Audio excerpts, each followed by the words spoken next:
कक्षा 11 में लेखा शास्त्र या बही खाता दोनों एक दूसरे के पर्यायवाची है। आपको थोड़ा सा अर्थ बताया गया था, बही खाते का अर्थ बताया गया था। अब ये है कि शासन के आदेशानुसार, आयकर विभाग के आदेशानुसार बही खाता रखना अनिवार्य है। न रखेंगे तो सजा का प्रावधान है, दंड का प्रावधान है, आर्थिक दंड का प्रावधान है। उससे लाभ क्या होता है? सरकार को भी लाभ होता है, व्यापारियों को भी लाभ होता है, समाज को भी लाभ होता है। तो अपन दो लोगों के लाभ लिखे हैं इसमें, बही खाते के लाभ व्यापारियों, अलग अलग पक्ष को है। व्यापारियों को है, व्यापारी बनाता है तो उसको वह करेगा। सरकार को भी है, विनियोक्ताओं को भी है, समाज को भी है, कर्मचारियों को, 4-5 लोगों को फायदा। तो 2 लोगों का थोड़ा ध्यान रखिए, 2-3 लोगों को मौखिक चल जाएगा। तो सबसे पहले चलते हैं इसमें व्यापारियों को क्या लाभ है बही खाते से।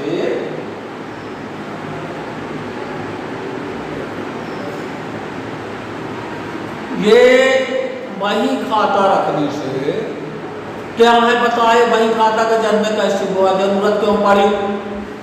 भाई क्या है, जैसे जैसे मानवीय सभ्यता का विकास हुआ, लेन देन अधिक होने लगे, दिमाग के लिए एक निश्चित सीमा होती है, खूब लेन देन, इसको दिया उसको दिया, तमाम लोगों से बेचा, खरीदा। तो ये क्या है यार, दास्त रहती है। वो लिखा पढ़ी कर दे, बही खाता बना लिए, स्मरण रहता है, इससे लेना है, इसको देना है, इससे इतना लेना। अगर लिखा पढ़ी करेंगे तो स्कूल जाएगा, जिनको हमको देना हो मांगने आएंगे, दिक्कत जाएगी, कहाँ देंगे? हम जिनको दिए हैं यदि लिखा पढ़ी नहीं है तो तगादा करने में, यदि मांगने में दिक्कत जाएगी। वो कहेंगे हम नहीं लिए, आप कहेंगे हम नहीं लिए, क्योंकि ये क्या है, लेन देन का काम है। एक हाथ से ये खरीदे बेचे, खरीदे बेचे, तो जब उसका हिसाब किताब में खबर न करेंगे कहीं किसी बही में, किसी पुस्तक में, तो भूल न जाएगा। तो याददाश्त का काम करता है बही खाता। अच्छा, मुख्य बात कर निर्धारण, 2 शब्द में, कर निर्धारण, करारोपण। कर लगाना सरकार का काम है। अब कर निर्धारित करना, इतना कर होना चाहिए हम सैटिस्फाई हो जाएं। क्या है? शासन का आदेश है, आप कितने का खरीदे, कितना बेचे, आपका और कितना खर्चा हुआ, कितना आपका लाभ हुआ, लाभ पर कर दो। तो जो सरकार कर लगा रही है, लाभ पर कर लगता है, लाभ कहला गया है। भाई कुछ को वेतन से आता है, कुछ को फीस से आता है, और व्यापारियों को बेचने से। व्यापारी का व्यवसाय का प्रतिफल है लाभ, लाभ पर टैक्स देना पड़ता। एक निश्चित सीमा तक छूट है, उससे अधिक यदि लाभ हो रहा तो कर। तो विधिवत हिसाब लिखे हैं, इतने का खरीदे, इतने का बेचे, इतना हमारा खर्च हुआ, इतना हमको लाभ हो रहा है। तो हम भी संतुष्ट रहेंगे, सरकार भी संतुष्ट रहेगी। तीसरा, व्यापारियों को बड़ा भारी लाभ है बही खाते से। जब व्यापारी लोग किसी साल लाभ हुआ, किसी साल कम लाभ हुआ, किसी वर्ष हानि हो गई, तो क्या है, इससे आदमी एक सीख लेता है कि भला लास्ट या गत वर्ष के तो खाते देखे, भला क्या इस वर्ष खर्चों में वृद्धि हो गई, व्ययों में वृद्धि हो गई, कहाँ चूक हो गई कि लाभ कम हो रहा है, या कि अधिक हो गया, तो क्या चूक पहले हुई थी वो चूक न करे। तो एक तरह से क्या है, ये तुलनात्मक अध्ययन में सुविधा जाती है। बही खाता 1 साल के बाद रद्द नहीं कर देती, उनको संजो के रखते जाती हैं, रद्दी खाते में नहीं रख देती हैं, फिर क्या काम देता है। अच्छा, और एक बड़ी भारी सुविधा है, व्यापार बेचने में सुविधा जाती है। व्यापार बेचने में सुविधा जाती है। जब व्यापार बेचते हैं तो कोई सम्मान नहीं देखता है कि आपका बात न मानेगा कि हमारा इतना बड़ा व्यवसाय है, इतना फायदा है, इतनी पूंजी है, इतनी संपत्ति है, या कोई नहीं देखता। ये सब काहे में लिखा रहता है? खातों में लिखा रहता है। आपने इतना लाभ कमाया, इतने वर्ष में इतना कमाया, ये आपका इतिहास है, ये आपकी ख्याति है, ये आपकी पूंजी है, आपके देनदार माने पूरा ब्यौरा कौन बनाता है? खाता। यदि आप व्यवसाय बेचना चाहते, आपकी अच्छी ख्याति, अच्छा धंधा, अच्छा लाभ कमाते रहेंगे, बात न मानेगा कोई, कौन मानता है? खाते देखते हो। आपने बनाया ही नहीं, सही नहीं बनाया, तो असही प्रणाली नहीं अपनाई, तो व्यापार बेचने में क्या दिक्कत जाएगी आपको? इस बात को समझिए। तो ये क्या है? व्यापार। एक और है इसी में, ऋण लेने में सुविधा जाती है, ऋण प्राप्त करने में सुविधा। ये बही खाते से बहुत बड़ा लाभ है। ये व्यापारी जो है 90% उधार से, ऋण से, लोन से काम करते हैं। बैंक से ऋण लेना है तो आप अपना बताएं कि हम बिजनेस कर रहे हैं, हमारा बिजनेस बढ़िया चल रहा है, क्योंकि बैंक जो ऋणदाता कहलाता है, ऋण देने के पहले आपकी आर्थिक स्थिति देखता है। आप ऋण ले रहे हैं, ऋण को चुका पाएंगे कि नहीं। यदि वो संतुष्ट हो गया कि आप ऋण चुका पाएंगे, चुका पाने में समर्थ हैं, तो आपको ऋण आसानी से दे देगा। और उसका पता कैसा चलेगा? खातों से। हाँ भैया, ये इसका इतने साल का बिजनेस है, इतने साल के खाते प्रस्तुत कर रहा है, इतने साल का चिट्ठा दिखा रहा, इसका काम बढ़िया चल रहा है। खाते न बनाएंगे, न दिखाएंगे, तो आपकी बात न मानेगा। ऋण देने में हिचकिचाएगा, हो सकता है ना भी। खातों से क्या है? संतुष्ट हो जाता है। हाँ, इस व्यापारी का काम बढ़िया है, आप मुझको दो, क्योंकि इसका लाभ प्रत्येक वर्ष हो रहा, अच्छा लाभ कमा रहा है, हम तो ऋण के रूप में दे रहे हैं, वापस आसानी से हो जाएगा, रिफंड आ जाएगा। अच्छा, सरकार को है लाभ। सरकार क्या है? कर लगाती है, कर आरोपित करती है, व्यापारियों पर कर लगाती है। तो कर जो लगता है मन नहीं लगता। आपके खाते देखेगी, खाते चेक करेगी, आपका लाभ देखेगी, आय देखेगी, करे उगाय देखेगी, सब खर्चा काटने के बाद जो बचा है तो टैक्स लगा देगी। उससे आपको भी सुविधा जाएगी कि हाँ उचित कर, सरकार को भी रहेगा हम उचित ले रहे हैं, लूट नहीं रहे हैं। अन्याय नहीं होता, देश के साथ भी हो, सरकार के साथ भी तो हित होता है, और व्यापारियों के लिए भी हित होता है। तो करारोपण में, करारोपण मतलब कर लगाना, कर आरोपित करना, कर की राशि निर्धारित करना, उचित न्याय उचित कर।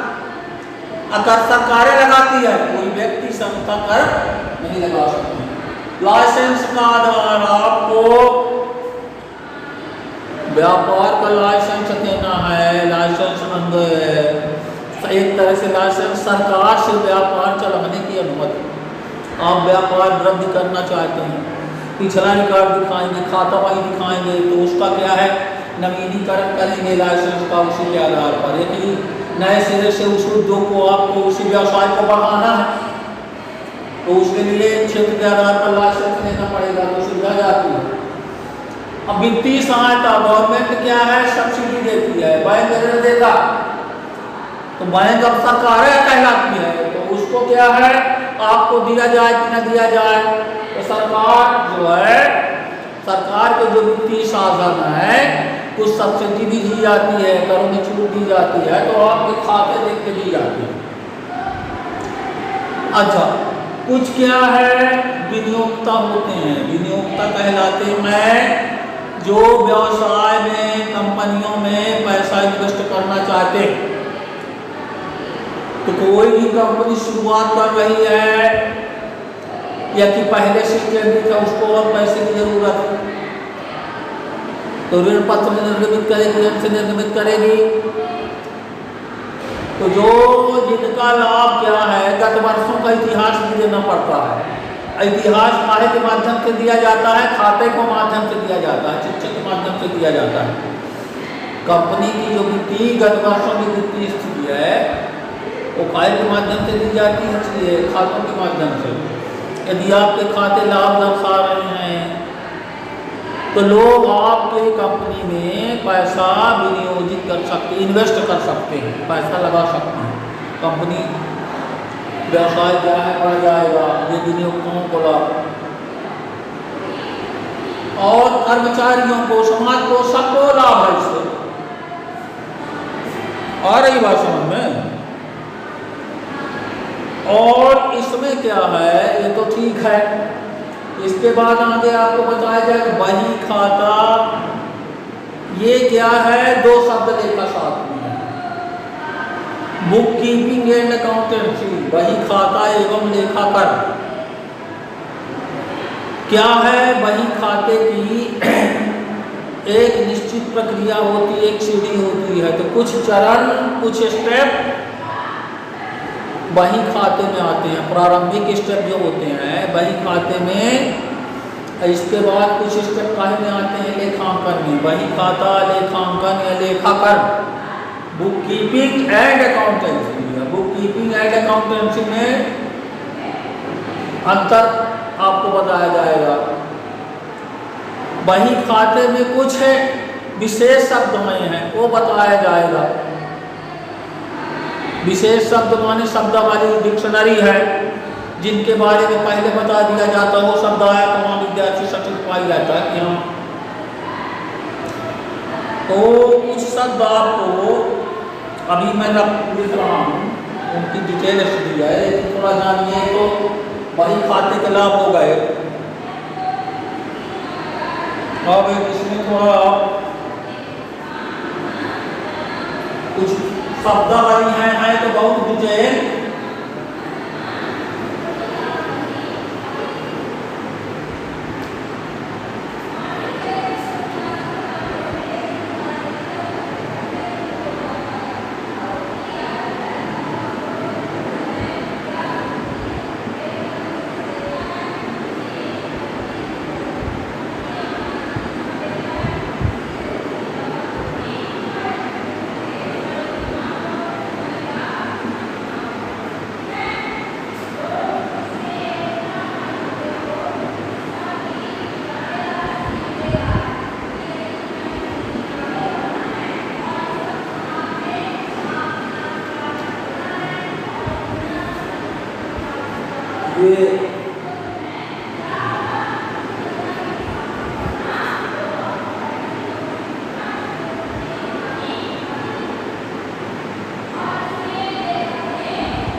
है बहुत से शब्द, लेकिन कुछ शब्द जो है ये जानिए शब्दावली के अंतर्गत। इसमें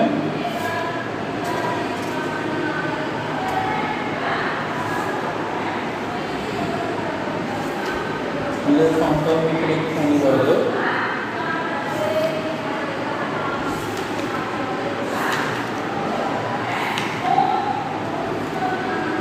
देखिए थोड़ा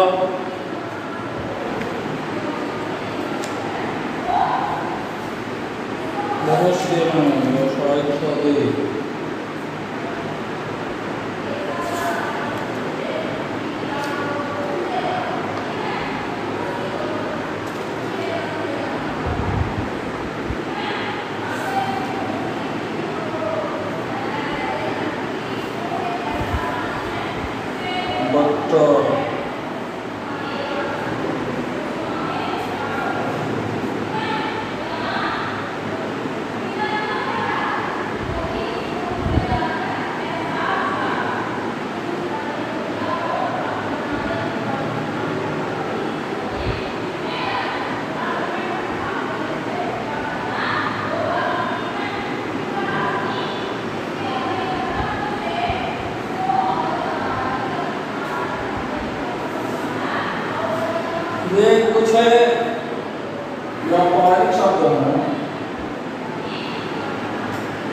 इनको आपको जानना है।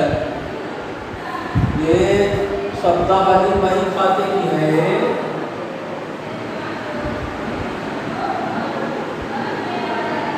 बही खाते में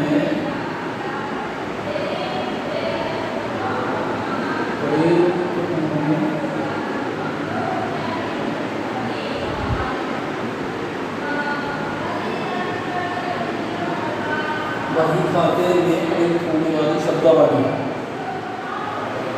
ये पहला शब्द आया है क्रय। क्या है? व्यापारी बनाता है वही खाता। व्यापार से बना है व्यापारी। व्यापार क्या है? वस्तुओं की खरीदना, खरीद के बेचना, ये कहलाता है व्यापार। वस्तु खरीदना बेचना, और जो इस काम को करता है वो कहलाता है व्यापारी। तो जो वस्तु जो वस्तु विक्रय के उद्देश्य से खरीदी जाती है वो रूप में बेचने के लिए खरीदी जाती है, वो उसे क्या कहते हैं? क्रय। बेचने के लिए खरीदना, और खरीदी हुई वस्तु को बेचना उपभोक्ताओं को या किसी अन्य पक्ष को, वो क्या कहला जाता है? विक्रय।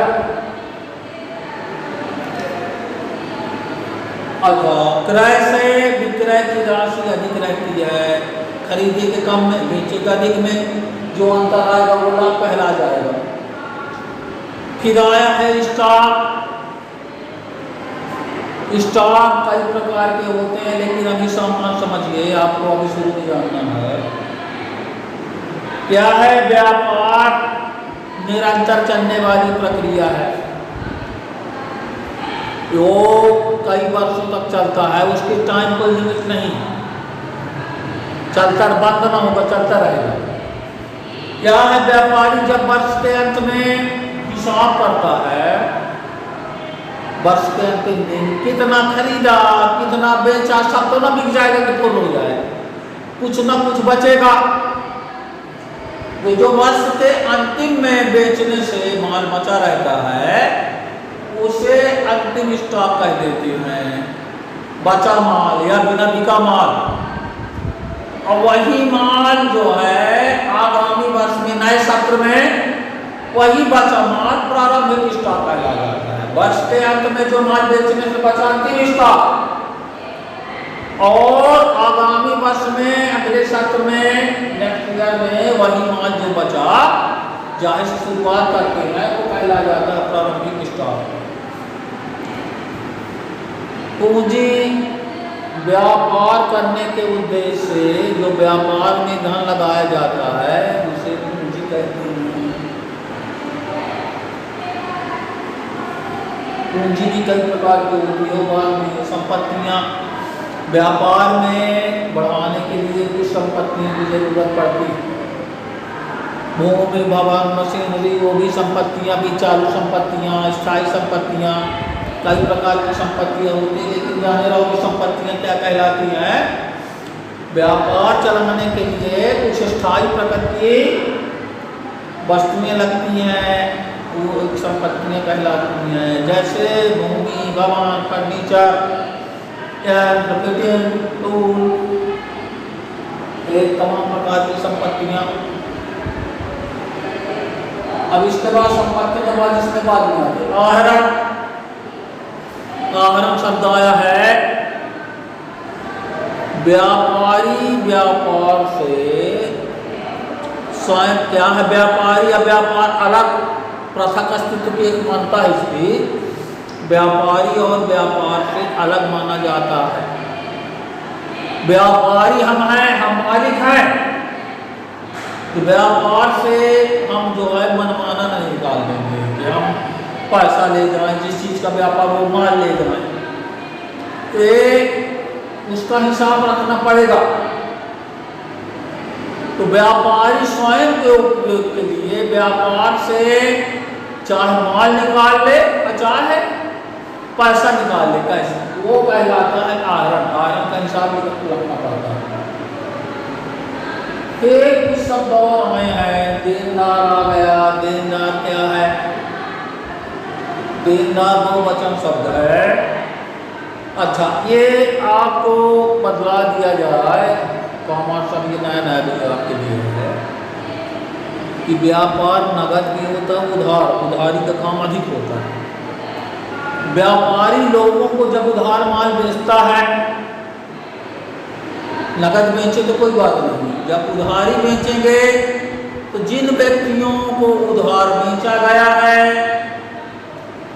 तो उधारी खाने वाले बाद में चुकाएंगे, अथवा ये कह दे जिन व्यक्तियों को उधार माल बेचा गया है वो देनदार कहलाते हैं। व्यापारी ने जिन व्यक्तियों को उधार माल बेचा है वो कौन कहलाता है? बाद में देंगे व्यापारी को, वो देनदार कहलाते हैं। अच्छा, फिर है लेनदार। व्यापारी जो है उधार माल लेता है, उधार माल देता है, तो जिनको बेचा है व्यापारी ने उधार वो देनदार। अब व्यापारी उधार लेता है देता है तो जिन लोगों से उधार लिया है वो कहला जाएंगे लेनदार। लेनदार व्यापारी से पैसा लेते हैं क्योंकि व्यापारी ने उनसे उधार लिया है। और देनदार में क्या है? व्यापारी ने उधार बेचा है, देनदार व्यापारी को दे दे और लेनदार व्यापारी से ले दे। तो क्या है लेनदार? देनदार बहुवचन शब्द है। कई लोग क्या है, नए व्यक्ति से लेना, नए व्यक्ति को देना, नए से क्रय करना, नए को विक्रय करना। बहुत से लोगों को विक्रय करते हैं, बहुत से लोगों से लेते हैं। ये क्या है? सामूहिक रूप से उनका नाम, जैसे राम से खरीदा, मोहन से खरीदा, श्याम से खरीदा, तो सामूहिक रूप से ये क्या कहला जाएंगे? लेनदार। और कई लोगों को बेच रहे हैं उधारी, तो सामूहिक रूप से वो क्या कहला जाएंगे? देनदार कहला जाएंगे। फिर इसमें क्रय वापसी शब्द आया है। बेचा हुआ माल, बेचा हुआ माल जिसको हम बेचे हैं, यदि किसी कारणवश वह लौट आए तो वो कहलाती है विक्रय वापसी। विक्रय वापसी को आंतरिक वापसी भी कहते हैं। क्या कहते हैं? आंतरिक वापसी। अच्छा, हम माल खरीदे हैं किसी कारण से, खराब है, कुछ भी है, हम लौटा रहे हैं तो वो कहला गई क्रय वापसी। क्रय वापसी को बाहरी वापसी कहते हैं। क्या कहते हैं? बाहरी वापसी। विक्रय वापसी को आंतरिक वापसी, क्रय वापसी को बाह्य वापसी। और कुछ शब्द में आपका प्राप्ति पत्र है, देवी पत्र है, ये इनको थोड़ा सा समझ लीजिए। प्राप्ति पत्र, देवी पत्र क्या है? देखिए, शुरू में बताया गया है, फिर से बता रहे हैं, इनमें बहुत से शब्द हैं। अभी इतना समझिए यार। प्राप्ति पत्र क्या है? देवी पत्र क्या है? जब व्यापारी किसी को उधार माल बेचता है और मान लीजिए उधार बेच दे, कुछ लिखा पढ़ी नहीं हुई हो गया, तो वो देनदार हो गया जिनको उधार बेचे हैं। लेकिन व्यापारी अपनी सुरक्षा के लिए विक्रेता को माल तो बेच दिया, उसने वादा कर दिया इतने दिनों में देंगे। वही बात क्रेता से, माने विक्रेता लिखे, क्रेता उसको स्वीकृति दे दे कि हमने इतने का भुगतान इनसे प्राप्त कर लिया है, इतने का माल प्राप्त कर लिया है, इसका भुगतान इस डेट में करेंगे। लिखता विक्रेता है और उसको स्वीकृत कौन करता है? क्रेता। अब विक्रेता अपने पास रख लिया एक कापी दे दिया क्रेता को, तो विक्रेता के पास, अच्छा, और जब उसकी अवधि पूरी हो जाएगी, 3 महीने का 2 महीने का वादा किया, वो भूल जाता, तो वो कापी जो विक्रेता के पास रहती है, क्रेता द्वारा स्वीकृत, क्रेता स्वीकृत देता कि हमने इनसे इतने रुपए का माल प्राप्त कर लिया, इसका भुगतान इस डेट में इतना कर देंगे। उसकी 2 कापी बनती है, तो एक कापी क्रेता के पास है, एक कापी विक्रेता के पास है। तो विक्रेता के पास जो कापी है वो कहला जाती है प्राप्ति विपत्र, और क्रेता के पास जो कॉपी है वो कहला जाती है देय विपत्र। प्राप्ति विपत्र का पैसा व्यापारी को प्राप्त होता है, देय विपत्र का पैसा व्यापारी को देना पड़ता है। आगे की चीजें कल बताई जाएगी।